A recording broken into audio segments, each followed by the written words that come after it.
Բարի օր բոլորին, այսօր Էջմիածին գնացողների համար մի քանի կանոններ ասեմ, պահեք, որպեսզի հնարավորինս խուսափեք ձեր գլխին քրեական գործեր սարքվելուց։ Բայց մինչ սա պատմելը, ես ասեմ, թե Նիկոլ Փաշինյանը ինչպես է կարողանում համոզել եւ իր կողմը քաշել տարբեր մարդկանց, դրվյալ դեպքում arczepiskopos-ների։ Ուրեմն կա 4 գործողություն, որ նա անում է այդ մարդուն համոզելու եւ քո ուզածը անելու գործողություններն, որը հատուկ տեխնոլոգիա է։ Եվ գործողություն համար 1-ը կոչվում է socialize, այսինքն այդ մարդու հետ սոցիալական հարաբերման մեջ մտնել, ինչի համար նրան նախ ինֆորմացիա պետք։ Դրա համար բոլորին համատարած գաղտնը լսում են, հետևում են, այսինքն թիրախների մասին է խոսքը։ Եվ պայմանական օրինակ եմ բերում, օրինակ կճյանի հետ հրավիրումը հանդիպման, այսինքն էլի կրկնում եմ պայմանական է, ես նման հանդիպման մասին տեղյակ չեմ։ Եվ ինչ է ասում, արդեն հավաքած ինֆորմացիան, ասում է Տես, ասում է, ես գիտեմ, որ դու օրինակ ես ինչ տեղերը օֆշորներում բիզնես ունես, ես ինչ ունես, ինչ ունես, էլի սա օրինակի համար եմ ասում։ Կամ արել ես հետևյալ անօրինությունը, իդեպ նշեմ, որ բոլորս էլ կյանքում ոչ մեկը սուրտ չենք, ինչ որ պահի հնարավոր է դիտավորյալ կամ պատահաբար ինչ որտեղ ինչ որ կանոն խախտենք, ինչ որ օրենք խախտենք, հետևաբար ցանկացած մարդու եթե հետևեն ու հետևից ընկնեն, հնարավոր է իր գլխին ինչ որ մի բան սարքեն։ Հիմա վերադառնամ օրինակին, այդ մարդուն ասում է, ես գիտեմ այս ամեն ինչի մասին, բայց նաև ես գիտեմ, որ դու լավ մարդ ես, ես գիտեմ, որ դու լիքը տեղեր լավ գործեր ես արել եւ այլն։ Այդ փորձում է սոցիալական կապի մեջ մտնել այդ մարդու հետ, նման զրույցում, այդ քայլ 1-ն է, քայլ 2-ը ինչ անում, այդ խնդիրը փոքրացնում, ասում է օրինակ, ես գիտեմ, որ քո օրինակ այն մյուս հոգեվորականը ավելի փիս բաներ արել, քո արածը մեծ բան չի, փոքր խնդիր է, հետեւաբար տենց շատ մտահոգվելու բան չկա։ Երրորդը ինչ անում, երրորդը փորձում է դրան հիմնավորում տալ, ինչ անում, օրինակ տվյալ դեպքում իդեպ այս ինչ գործողություններ ասում, հարային տեսել եք, ուշադիր որ լրատվական դաշտին հետևեք, կտեսնեք, որ հենց սենց էլ գնում է։ Ինչ ասում է, եկեղեցին հոգեվորականների մասին հոգ չի տանում, իրենք վատ վիճակում են ապրում, սոցիալական ծանր վատ վիճակում, հետեւաբար ես հասկանում եմ քո արածը, դու այդ միջոցով արել ես այդ ամեն ինչը, որ նաև եկեղեցուն օգնես, քո հոգեվորական եղբայրներին օգնես, որպեսզի իրենց այդ նեղ սոցիալական վիճակում կարիքները բարելավեն։ Այսի ռացիոնալացնել, այսինքն հիմնավորել այդ արարքը։ 4-րդ գործողությունը ինչ անում, որը պրոյեկտավորում է, այսինքն ինչ ասում է քո դերում ես էլ այդպես կանեի, ցանկացած մարդ այդպես կաներ, հետեւաբար այդ քո արածը նորմալ է։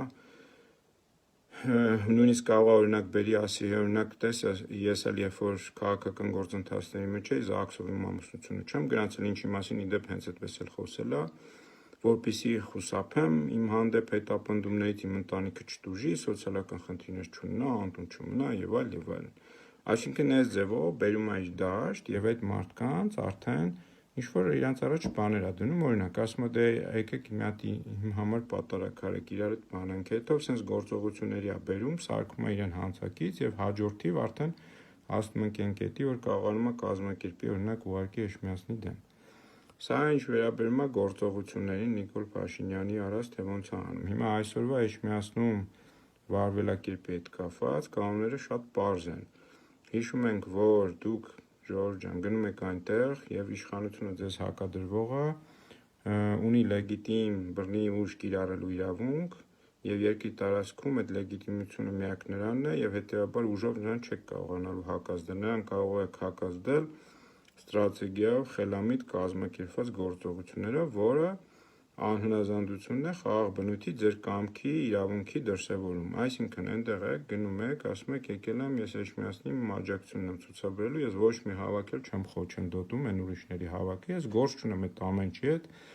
ոչ մեկի հետ բախվում չեք գնում, չեք խայում, չեք վիրավորում ոչ մեկին առավելևս քաշ քշել հրել, ձեր մեջ լինելու են հնարավոր է սադրիչներ, այդ դեպքերում ոստիկանների ուշադրությունը հրավիրում եք, ասում եք այս մարդը մեր հետ չի, հատկապես երբ որ ձեր մեջ ոչ մեկ չի ճանաչում իրեն, ուղղորդում եք, ասում եք այս մարդուն հանեք ստեղից, որպեսզի բախումներ չլինեն եւ այնտեղ Էջմիածնում էլի կրկնում եմ, ձեր իրավունքն եք իրացնում, այդ իրավունքը սահմանադրությունով է ամրագրված խաղաղ հավաքների, անհնազանդությունների, այսինքն չհամագործակցելու, չհամաձայնվելու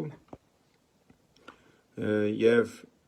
սրանով հնարավորինս կխուսափեք, այլ եմ ասում հնարավորինս կխուսափեք, որտեղ ամեն դեպքում ոչ մի երաշխիք չկա, որպեսզի ձեր վրա քրեական գործեր չսարքեն։ լավ եղեք, լավ որ բոլորին, եւ նաեւ մեկ բան էլ ասեմ, որ մենք չենք ունենա այսօրը, այսինքն վեհափարի վրա 10 arczepiskopos գնար եւ պահանջեր հրաժարական, եթե ժամանակին կազմակերպված տեր լինենք, կողքիներին լինենք, օրինակ Բագրատ Կարստանյանի arczepiskopոսի կամ Միքայել Աճապահյանի, եւ սա իմ համոզմամբ հետևանք է նրա, որ այն մարտերում պարտվել ենք եւ այսօր հասել ենք այս կետին։ Ինչեւ լավ որ բոլորին, հուսամ սա հայկական խայտառակության հերթական օրը չի լինի։